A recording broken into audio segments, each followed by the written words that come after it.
Greetings, my fellow nerds and xenomorphs. It's Nick from IC, iCore Comics here, welcoming you to Sci-Fi Sundays, where we bring you the most iconic and amazing science fiction from around the universe. 5, 4, 3, 2, 1, 0. All engine running. Liftoff. Yo, how you guys doing today? Oh man, it's been a good week. Good fulfilling week for me. Getting a lot of work done. Being at home, it's a good time. Hope everybody is faring well, obviously. This pandemic, it's kind of crazy. Still going on. Hopefully, it ends pretty soon here.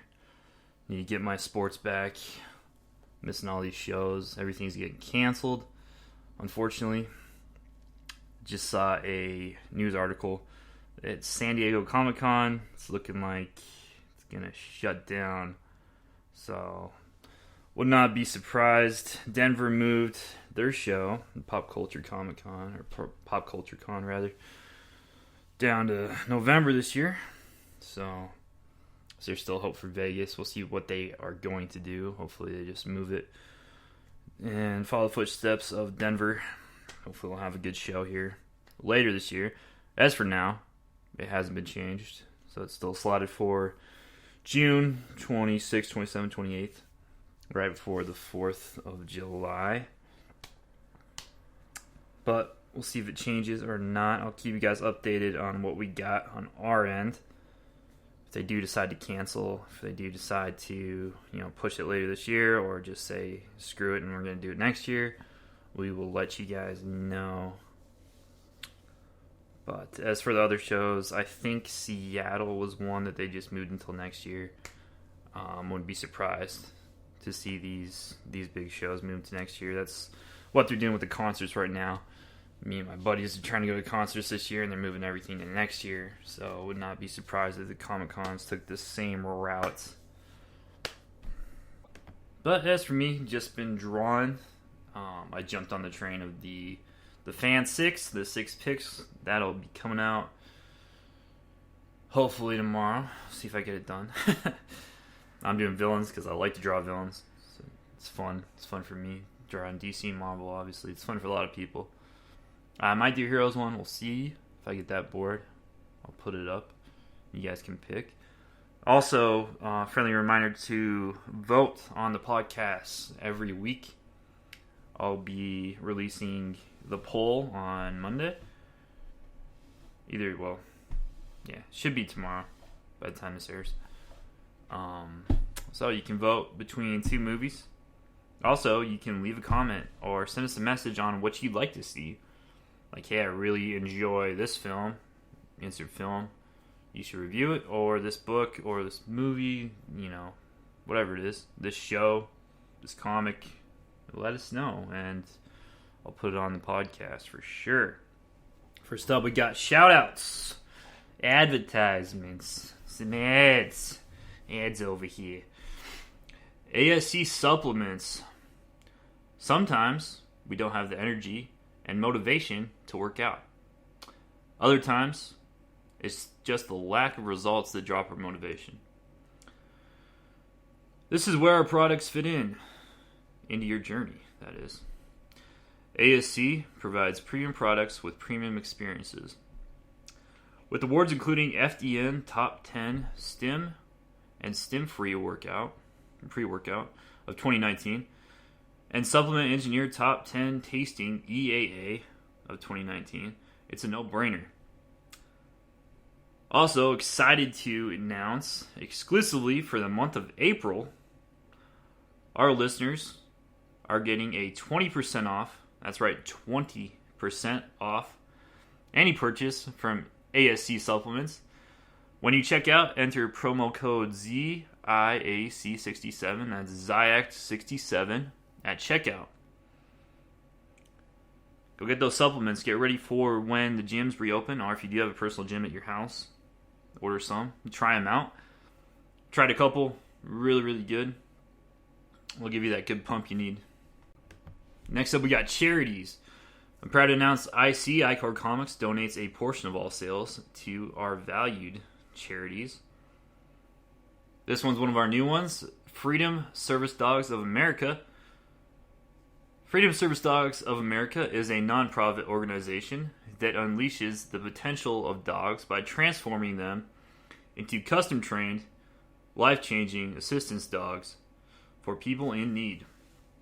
Our clients include children, veterans, impaired adults, and active-duty military. Their disabilities include autism, traumatic brain injury, cerebral palsy, spinal cord injuries, muscular dystrophy, multiple sclerosis, and post-traumatic stress disorder.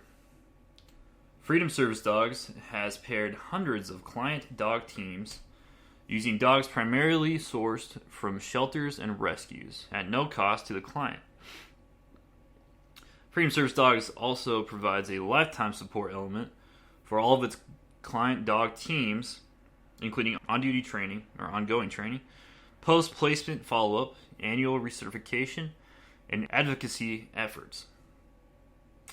Folks, Freedom Service Dogs of America is doing immense and really, really great work around the country.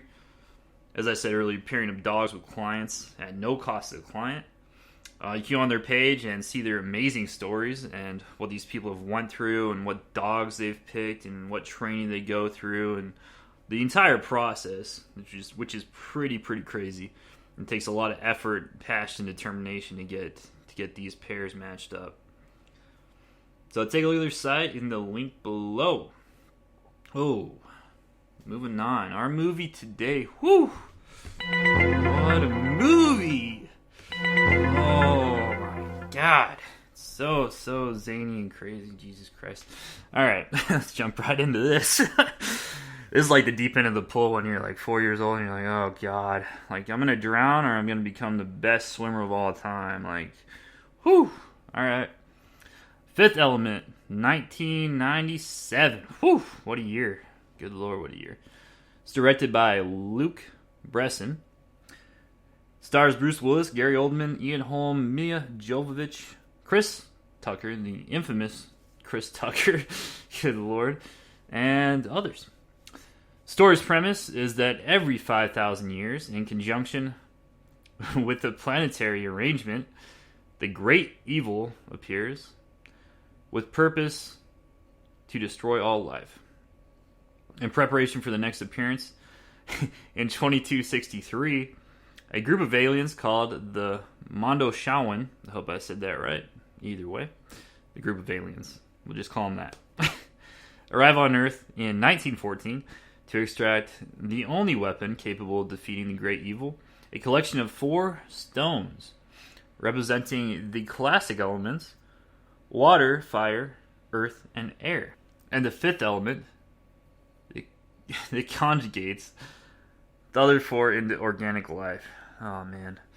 Oh, these writers. What did you smoke? Where is it? Where can I buy it? The stones are kept in a hidden chamber inside a small temple in Egypt. You guys know aliens only come to Egypt, in Nevada. Egypt, where an archaeologist has been studying the ruins that tell their history.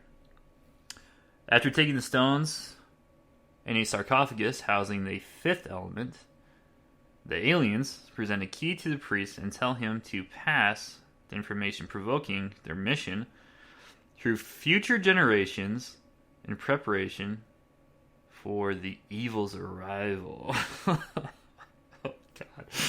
I can't, everyone. I can't. I'll keep going for you guys. Music makes it so much better. 300 years later. Actually, I'll backtrack real quick. These aliens, whew! Oh my God. It's like something out of 1995 Nickelodeon Slime-a-thon. Holy shit. You remember those old shows? And everybody gets slimed and all that green flubber-filled goo would go on everyone's head. That's how I feel like half the time watching this movie. It's so zany and insane. These aliens have these little pea-sized brains and little squished faces, and their shoulders rival those of Bane from 1980s DC Comics. They just pass the fuck out. 8,000 veins popping out. I was like, oh god. I don't know who designed these aliens, but they definitely belong in the 90s. We'll just say that. We'll say that for this entire movie. It's a chapter of the 90s. It's a chapter of the 90s. Oh god. Alright, to continue. Woo! This was a hard one, guys. I need some strength getting through this one. Oh man. 300 years later, in 2263, the Great Evil appears in the form of a fiery planet. It's a planet. The Great Evil is a giant, fiery planet. And destroys a fleet of interplanetary battleships. I'd like to lie about that scene and say that it was as epic as it sounds, reading it, but you can just watch the movie. For you guys that haven't seen the movie in a while, please go back. Please go back and watch it, because it's been a while for me. I want to say the last time I saw this, I was 16 or something. So my brain wasn't fully developed when I watched this. We'll just put it that way.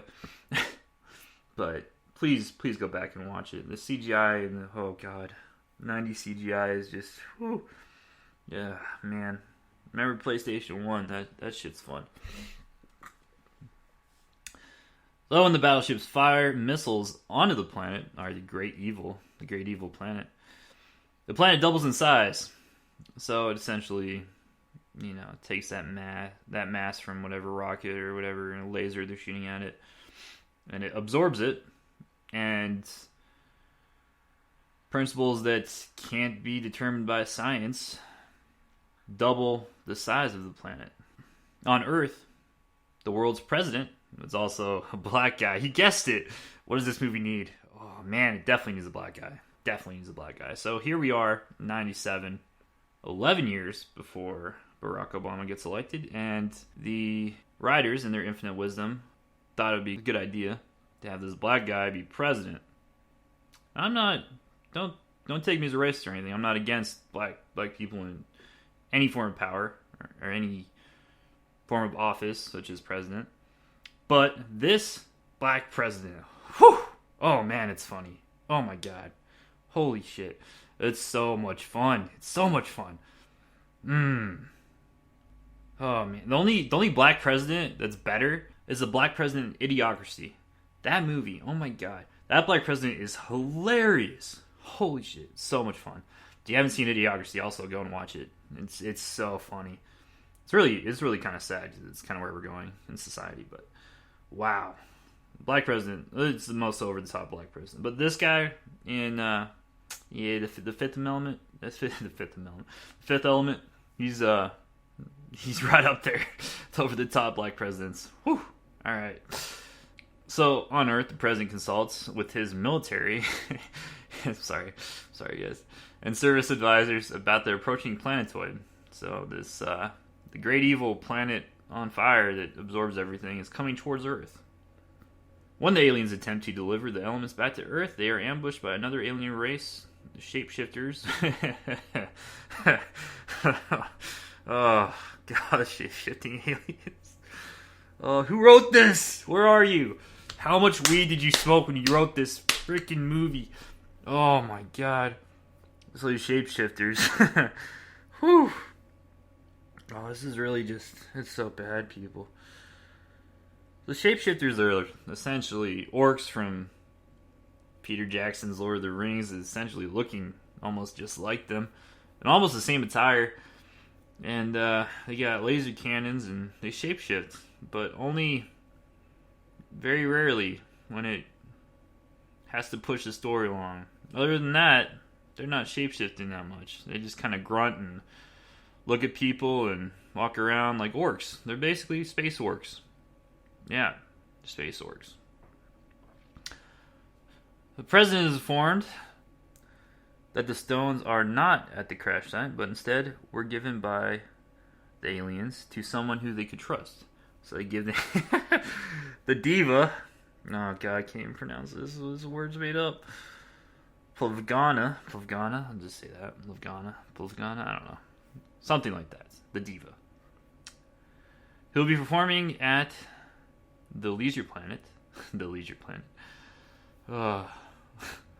Flossed in Paradise. Philosophin? I think it's Philos in Paradise. I'm pretty sure that's what it is. Oh, God. We haven't gotten to the bad part yet, people. Oh, man. It's so bad. So the scientists are able to recover a portion of the fifth element and use a reconstitution device to create it. Whereupon it takes form of a human a human woman named Lilo. Because why not? Why wouldn't the fifth element be a female woman? Why not? It makes sense, right? So she's described as the perfect being. Lilo, terrified of her unfamiliar environment, escapes the scientist and crashes through the roof of a cab belonging to taxi driver Corbin Dallas. Corbin Dallas is Bruce Willis. He's a taxi driver. He was a major. My friends on here that are in the military, just think about what I just said. He was a major. And he retired. He's now a taxi driver. Yeah, that happened in the 90s. Also, former special forces for the Federation. Yeah, just add that on there. Dallas then delivers her to a priest, Cornelius, the current guardian of the aliens' knowledge. He's basically a liaison to the aliens. Dallas, Cornelius, and his acolyte, David, help Lilo recover. Though Dallas was forced out of Cornelius' apartment before learning her purpose, Cornelius learns from Lilo that the four elements were not held by the aliens and that Lilo must recover said stones from the diva. Meanwhile, wealthy industrialist Jean-Baptiste Emmanuel Zorg. Oh my god. Oh, we gotta talk about him. Oh, dude. I'm in tears, everyone. So Zorg has attempted to gain the stones as urged by communication with the great evil, with the planet of fire. After learning that the shapeshifters' attack on the other aliens was unsuccessful in recovering the stones, Zorg betrays and kills them. If you want something done, do yourself. Whereupon the surviving shapeshifters decide to extract revenge and gain the stones for themselves. Oh man, I gotta stop just for 1 minute. We're not even to the really crazy parts yet. This isn't even halfway to the movie. It's not even halfway through the movie, everyone. Oh, I gotta take a breath. Oh man, I should have done this review with whiskey. You guys that listen to this, if you're bored and you want some craziness in your life, a little bit of crazy, and you like reviews, as I do, I watch a certain amount of reviews on YouTube. There's one in particular I like to watch, Chris Stuckman's reviews. If you guys are bored, check out my buddy Chris. I've been watching him for a long time. He does really funny reviews. If you watch his Hilariosity segment, because Hilariosity is basically an atrocity. It's so funny, and it's also an atrocity. It's a lot of B and C, low budget films he goes into depth on, and he's got a couple really, really funny ones. Oh my god. If you get bored, check out his Dragon Ball Z movie review. His Hilariosity segment. Whew, it's outstanding. Also a Flick Pick. There's a couple other ones. Smoes is pretty good too. But he doesn't have a Fifth Element review, Chris Stuckman, but I hope one day that he does. And oh man, it'd be so funny.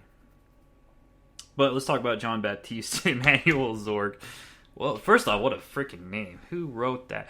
I'm pretty sure this guy that wrote the script, the writers for the script of this movie probably did, I would guesstimate, during the writing of this, 58 lines of cocaine. That would be my estimate. Or a rough estimate would be 58 lines of cocaine and roughly 50 joints of marijuana. Possibly laced marijuana. But Jean-Baptiste Emmanuel Zorg, or Zorg, as his industry is, and there's Zorg. He's basically the Tony Stark of this series, or the Norman Osborn, whatever, because he's evil, yeah, more Norman Osborn-y. Osborn Tower is like Zord Tower and shit like that. Jean-Baptiste Emmanuel Zorg is played by Gary Oldman. The one, the only Gary Oldman. What an amazing, amazing actor. Oh my god. Sirius Black, everybody. Sirius Black. Oh man, what a great actor. Also Commissioner Gordon. The Dark Knight series, Commissioner Gordon. Whoa, wow. He's so versatile. And he has this over-the-top southern accent. This... Oh, man. They just tried to make this funny. Everybody, they tried to make this movie so funny. But he's got the Smiley Cyrus haircut where it's like split down the seams, and then this weird, this weird head cap on the other side of his head, and I don't understand. Oh, I don't understand. Somehow he's telepathic, or he talks to the aliens, and yeah, it's so bizarre. Oh my god! And his suit. At least he wears a couple different ones, but the one suit he has is just this rainbow suit tux thing. It's so bad. It looks like 1980s Elvis. Oh my god. This movie. Everyone, this movie. So Dallas later is met in his apartment by the general, who informs him that he has been drafted back in the army, because that's how that works, everybody. You're drafted back in the army. Once you get out, hey, we're coming for you.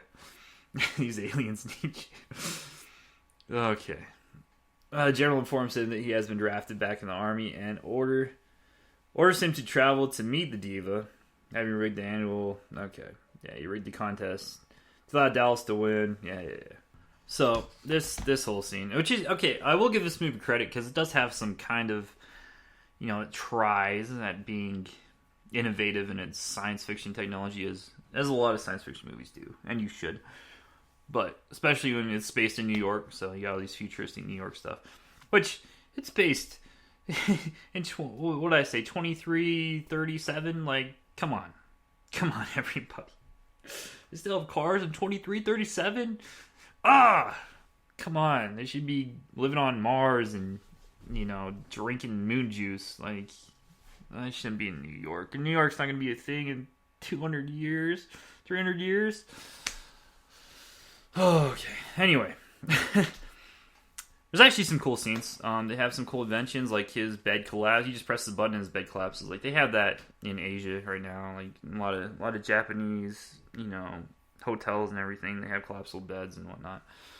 And he has this shower. You press the button in the shower, goes up, and the closet comes out, and he kind of switches. It's pretty cool. I thought that was pretty interesting. There's a lot of different places that have that now, I guess. But it was 20 years ago. It was definitely less common back then. And I hate ragging on a movie so much, but everybody has like these giant headsets when they're talking. The general comes in. Oh my god. 300 years from the 90s, and he's got a giant headset on. Oh man. 300 years. 300 years of technology and advancement, and he has a Xbox One issued headset. That's what we get in The Fifth Element. Yeah, that's what we get. They didn't even have those in Blade Runner, and Blade Runner came out in 1982. Come on. Oh god. I can't make it through the rest of this, guys. I have not even do the worst parts yet. Alright. On the flight, Dallas meets Interstellar radio personality Ruby Rhod. Yes! Ruby Rhod! Who escorts him as a contest winner. Upon arrival at the Paradise planet, Dallas is taken by Ruby to prepare for the show. To those 50 billion parodies out there. Pop it, D-Man. Hi. Unbelievable. Where Lilo waits near the diva's quarters in order to retrieve the stones from her after her performance. The diva show is interrupted by the shapeshifter aliens that look like orcs, the space orcs. And the diva is fatally shot. So let's backtrack a little bit here, because this is a synopsis, doesn't have it. But Ruby Rod. It's got to be the best. It's got to be the best Chris Tucker performance of all time. It has to be. It's Oscar worthy. It's an Oscar worthy performance, everyone. Ruby Rod, the best Chris Tucker performance of all time. So those of you that haven't not seen this movie, somehow you've been on this world and you haven't seen The Fifth Element, know that in the 90s, Ruby Rod was played by Chris Tucker. You know Chris Tucker. He plays in Rush Hour with Jackie Chan, and he's kind of funny. That goofy black dude. And he jokes around with Jackie Chan, and he makes a lot of racist jokes, and it's really funny in Rush Hour. You know that guy? Yeah, he plays this super over-the-top, extravagant DJ. They refer to him as a DJ. I don't know how this man, like, oh, God. Like, DJ is still a thing, dude? In 323-37? You stop DJs? Anyway, he wears all these prints, which is weird because Tiger King just came out. Why is everything connected in reality? But it's weird, but he wears all these prints just like Tiger King. He dresses in, Carol Baskin's freaking cheetah dress, and Chris Tucker is insane. Let's just put it that way. He's the most crazy over-the-top character, and that's saying a lot because you have the southern accented Gary Oldman in his rainbow attire, and Chris Tucker's more over-the-top than he is. Like, what is happening in The Fifth Element? This movie is one step under Batman and Robin. Like, literally one step under the insanity of Batman and Robin. It's right there. Chris Tucker as this guy is right under Arnold Schwarzenegger's Mr. Freeze. It's right there. It's so insane. It's so insane. I can't describe it enough. How insane it is. Who designed this wardrobe? Who did it? Because I want to know. And he was probably doing the lines of coke with the riders. You can add another 30 lines. What was my previous estimate? 58. So you can add, let's say you'll just round it up. We'll round it up to 90 lines of cocaine. And we'll just say approximately 45 joints of marijuana that's laced with heroin. Possibly laced with heroin. Or angel's dust. Because you have to be that high to dress Chris Tucker the way you did. You have to be. I know Chris Tucker didn't pick that attire. I know it didn't happen.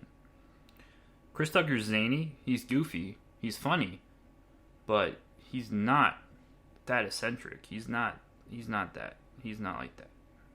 But good. I will applaud Chris Tucker for taking on this challenge because anyone else would have failed so bad. Oh God. Okay.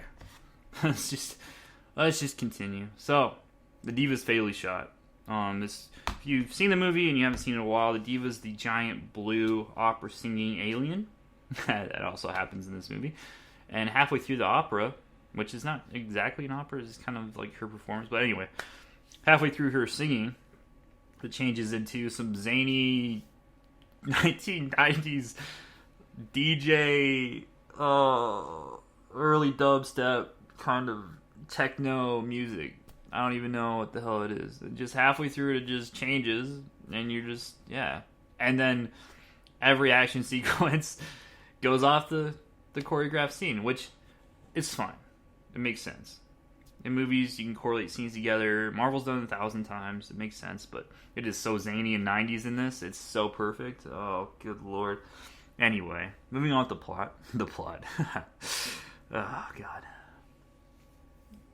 She's fatally shot, and Corbin Dallas, Bruce Willis, finds out that, or he already knows, sorry. He knows going in that she has the stones, and she asked, he asked where are the stones at, looking for these stones, and the Diva says they're inside me, which there's a lot of different things an alien could say on their deathbed, but I'm glad they chose they're inside me. I'm glad that's what they landed with. So, she dies. Meanwhile, this place is getting raided by the shape-shifting space orcs. But she's dying, or she dies, and then Bruce Willis reaches inside of her wound and pulls out the stones, the elemental stones. Pulls them out of her body. That happened. So, oh god. So he gives the stones to Ruby. Of all people, like, why? Why Ruby? Why Ruby Rod? Why? I wouldn't even give the stones to Chris Tucker. But this, over-embellished, eccentric Chris Tucker. Oh, no. Yeah, never, ever give anything to Chris Tucker, ever. In any movie. Don't do it. So he gives them to Ruby to hold on to. And he defeats the aliens and saves the rest of the passengers and the crew. It's like a giant orbital spaceship cruise thing. So if you guys didn't know that. I didn't explain that earlier. Lilo is able to defeat the aliens. She's in a different room fighting off the aliens and attempt to ransack Diva's quarters because the aliens are trying to go after the Diva for some weird reason. Zorg, having flown himself to the orbital cruise ship, finds Lilo in the Diva's quarters, injuring her and forcing her to retreat. He takes the case and he believes contains the stones while starting a time bomb since this is such a small bomb. So this one I might get behind this other invention they go with. But come on. It's so small. It's so minuscule. If it was like a nuclear bomb, then maybe. A futuristic nuclear bomb. But it's the size of a cell phone. Number one, this is a giant space station. So in any event of an explosion, there'd be some safety precautions on this giant orbital space cruise. But he just uses a little dinky cell phone bomb to try and, like, come on. Okay. That was just lazy writing. Anyway. Well, he takes a case, believes with the stones in it. When Dallas goes to recover Lilo, Zorg finds the case to be empty. Zorg re-enters the liner, okay, so the space liner, whatever you want to call it, just as Dallas, Lilo, Cornelius, and Ruby Rod leave it on Zorg's ship, while the rest of the passengers escape on the liner's emergency craft. Zorg is able to stop the bomb, but the defeated shapeshifters activate another bomb, destroying Zorg and the liner. So Zorg goes back, the aliens set this other bomb and blow up Zorg. No! Gary Oldman dies. No! It's my favorite part of the movie. And he died. He blew up. Gary Oldman blew up 90s style on the space cruise because the shape-shifting aliens blew him up. Because they're trying to find elemental stones to stop the firing ball of evil. That's what's happening in Fifth Element. So the four, including Bruce Willis, return to the temple on Earth as a great evil rushes toward the planet. There, Dallas finds Lilo disillusioned and unwilling to perform her role, believing that humans will destroy themselves despite her rescue of them, which we probably will. That's a good assumption. As the protagonists arrange the stones in the temple to form their weapon, they are briefly baffled by their ignorance of the weapon's operation. That's right, they haven't even thought of how to put the stones together in the first place. They're Indiana Jones in it, for the sake of humanity. But discover that each stone is triggered by the presence of the classical element to which it corresponds. Well, that's a great assumption. Dallas then convinces Lilo to perform her role, embraces her, and kisses her, because that's not statutory rape. Hands off, Bruce Willis. She's only 2 weeks old. Causing the great evil to become a new moon in Earth's orbit. Oh, no. Later, the President General go to the Reconstitution Lab to congratulate Dallas on his successful mission, but he and Lilo are unavailable despite the President's assertion that he is in a hurry. Viewers then see he and Lilo are making love in the resurrection chambers. Oh, this movie is giving me cancer. Oh, God. Oh, God. So bad. Okay. I would like to say that I think, I hope so, hopefully, this movie knows what it is, which is a zany 90s action comedy based on a very loose plot and loose direction, and the most over-the-top zany characters that anyone created anywhere in the 90s. Not saying a lot. That's saying a lot, everyone. One more thing I'd like to say about the cops and the craziness of this movie. The cops have a giant light on their chest, like Iron Man, even bigger than Iron Man. And they have a whole bunch of armor. It's super, super crazy and out of place. But what is that light supposed to do? It's not on their weapon, or it should be, or their helmet, which is acceptable, but it's on their chest. Like, anything that blocks their chest, they're not seeing shit. And this is the size of a spotlight. That has to be uncomfortable, especially when it overheats. Anyway, in conclusion, The Fifth Element is a guilty pleasure science fiction movie that comes packed with all the 90s thrills and absurdity. Absurd, that's a great word. Great word for this movie. That any one person could desire. This movie is the definition of fun and over-the-top science fiction. This is probably the most over-the-top science fiction movie. And there's a lot. There's a lot of those. Next up, we got promos. Also, if you think of something you want to talk about Fifth Element-wise, or what happened in Fifth Element, or anything I missed, please leave it in the comments. In promos, we got The Incredible Zayek and His Unruly Adventures launching April 14th on Kickstarter. Please like the page and keep up with any updates we post. And help support the Kickstarter so we can order some comics for the next con, whenever that may be, whenever this corona dies off. Go to the tiny URL link for any comics, Killers #1, if you want to order a copy. If you don't have a copy, please do order one. I will sign it and send it to you. If you want prints or commissions, let us know. And use promo code ZIAC67, ZIAC67, for 10% off any order. And if you haven't already, like and subscribe to our channel in YouTube or Spotify. Stay up to date on the podcast. I'll be doing one every Sunday. And vote on Facebook for the next episode. Whatever you guys want to see, vote.